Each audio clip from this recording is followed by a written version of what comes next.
Hey everyone! So it's been a long time since I've done an Ask Meg, but I felt motivated to do one today and I'm doing it. So rather than have a long intro, let's just jump to the questions.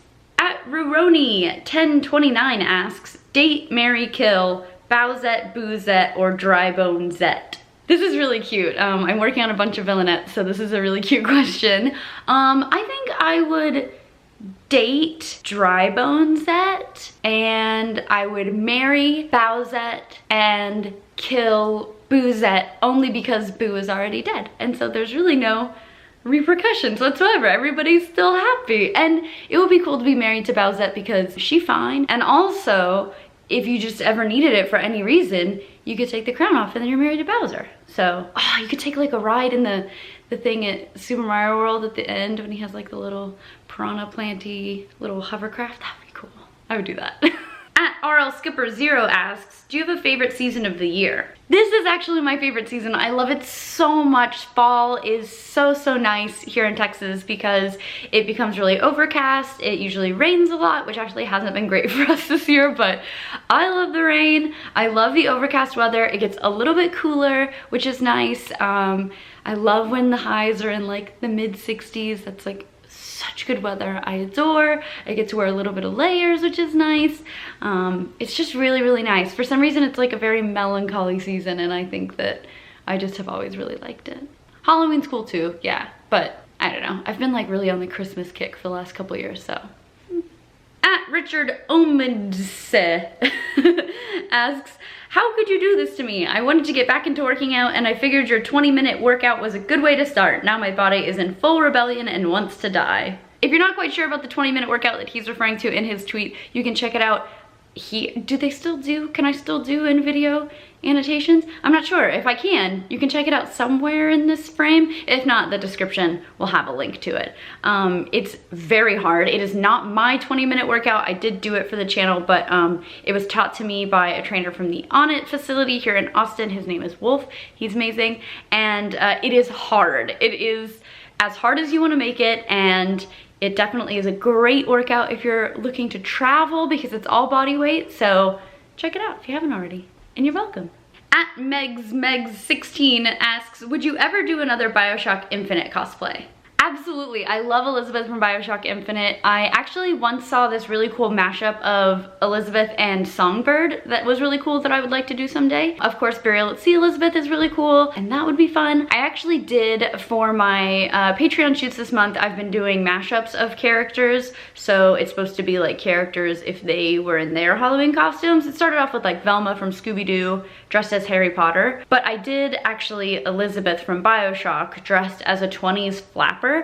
It was easily the biggest reach of the whole shebang. I know that you kind of look at it and you're like, how is this Elizabeth? I just really like the character. And so when we were coming up with mashup ideas, it was the one that kept being on the chopping block. And I was like, no, I just really wanted to do it. So yeah, I still did it just because I like the character so much. She's so cool. And I don't know, I thought she'd be cool as a flapper. So I don't know, I tried. At Mr. Arizona 2424 asks, Resident Evil 2 Remake is coming out. Will you do a Claire, Jill, or Leon gender-bent cosplay? I would love to do some Resident Evil cosplay. I love Leon because Resident Evil 4 is my favorite Resident Evil game and one of my favorite games of all time. But I'll probably do, I don't know, maybe a Jill, because I just want to make a Jill sandwich joke. That would be really fun. I actually have a Jill sandwich t-shirt. So that would be cool. I don't know. I'll do something, I'm sure, because I love the Resident Evil series, and how cool would it be to somehow partner up with like a Doberman and have it be all like zombified? That would be really cool. At Lip Gloss Gavin asks, we are in a car together. I hand you the auxiliary cord. I let you play one song. What song do you play? Honestly, that just depends on like what kind of mood I'm in, what day it is, how I'm feeling, which is the same thing as what mood I'm in. I don't know. I listen to a lot of different things and I have no clue what I would pick in the moment. I've been listening to Paramore's new album, After Laughter. It's really good. It's very catchy and fun and just like awesome to sing along to, which I really love. So maybe something from that. At Own Insanity asks, what is the hardest part of your current career, or the part you put the most pressure on yourself for? So I'm gonna skip kind of the obvious, what has been the hardest part of my career this past year, and just go for the thing that I put myself the the most pressure on myself for.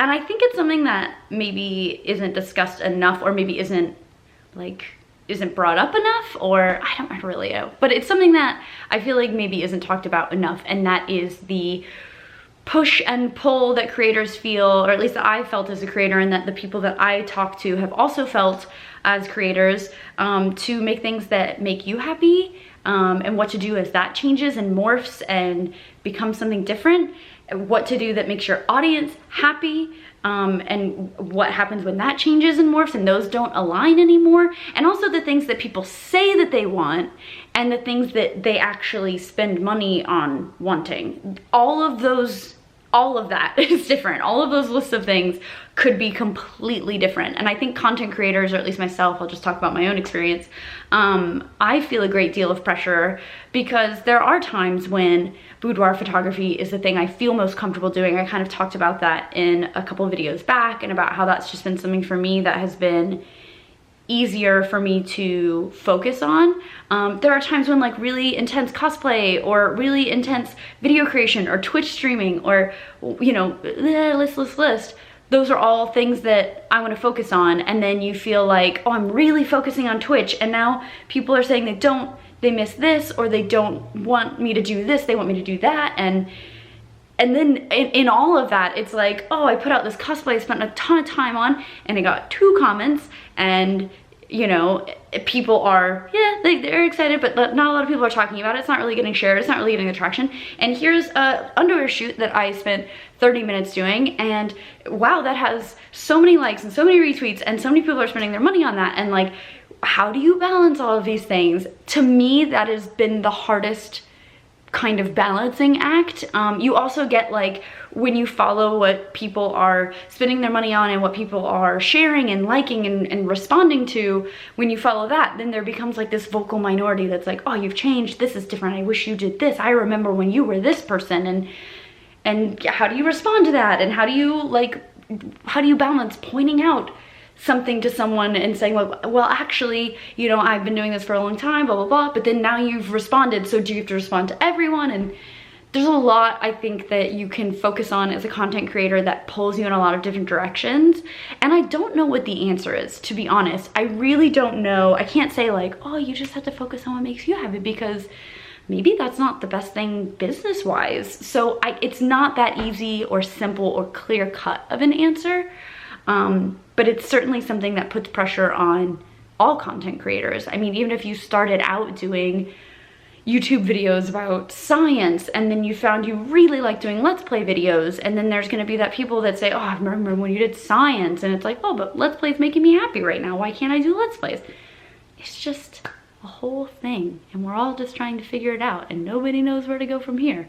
Or at least I don't, and I haven't talked to that person. I feel like I've had this conversation in a more extended form with so many different content creators who are all feeling the same pressure, and who are all feeling maybe not as confused as I feel right now, because I'm sure I'm a jumbled mess, but are feeling some sort of confusion or some sort of push and pull. And it definitely creates, I think, a conflict, an internal conflict for content creators. And I think that's the thing that creates the most pressure, honestly. I hope any of that made sense. I blacked out. What happened? At Echo_3 asks, how do you feel about people who ask questions about how Gavin feels, implying that what you're doing is somehow wrong? So every time I do an Ask Meg, or I do a question and answer session on Instagram or anywhere, I always get people who just ask once, who ask, how does Gavin feel about what you do? Or how did you convince Gavin to let you do what you do? Or how do you deal with Gavin? How does Gavin deal with what you do? As if it's some like monstrous, horrible thing. And I do feel like I have answered previously the question that inspired this, which is like, how does Gavin feel about what you do? I feel like I've answered it a couple times, but it still comes up, and it's a bummer. It is a bummer. I think that in a relationship, support shouldn't be something that's so unbelievable to the outside world. Like the fact that I have a boyfriend who's supportive of what I do, it's so insane to me that people find that like unbelievable.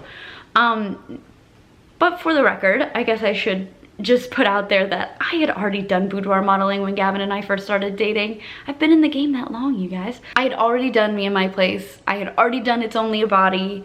I had already done boudoir modeling, and on top of those things, Gavin takes a bunch of the photos that I put out. He actually takes some of the photos that I feel like are the raciest photos I haven't even released, that I'm like, whoo, yeah, am I ever gonna take that and put that on the interwebs? I don't know. Those are the photos that Gavin takes, and I feel like the photos that I'm like, when I'm like, is this, what do you think, is too racy? He's like, you look gorgeous, release it. Like, you like it, put it out in the world. Who cares what anyone else thinks? And that's amazing, and I feel like it shouldn't be unbelievable that support in a relationship should not be like so inconceivable. Of course there should be support. And I totally will say, for the record, I totally get that it's not for everyone. I totally get that there are gonna be people that I meet in the world who say, I would not be comfortable having a partner who does what you do. That's totally fine. Don't have a partner who does what I do. There are people who are supportive, and that's good. That should be good. You should have a partner, whatever your dreams are, whatever you want to do in this life, your partner should be supportive. I understand that there's, you know, already a gray area that I'm thinking, if you're doing anything that's harmful, legally, side effects might include. I'm not saying all that. I'm just saying, if you come into a relationship and you're like, I like to do this thing, this is my hobby, this is something that makes me feel good, or this is my career, it shouldn't be so mind-blowing that someone supports that. Yeah. So I think in actually answering the question that was asked, how do I feel about people asking about it as if I'm doing something wrong? I feel a little bit tired of it because it's been the entire time we've been together, people have asked that. I feel a little bit sad that it's still inconceivable to have a supportive partner. And I feel very appreciative of Gavin's support of me and Gavin's gorgeous photography of me, and I think all of those things at once. Sad and bummed and appreciative, and yeah. At a .hop asks, what is today's kitten update? Today's kitten update is, this is Ziggy. Oh, Zig, you're on the video. That's you. Yeah, that's you. This is Ziggy, and she's a fluffy black cat that we adopted, and she's a sweetheart, and she's very chill, and she's very fluffy. And say hello, huh? Yeah?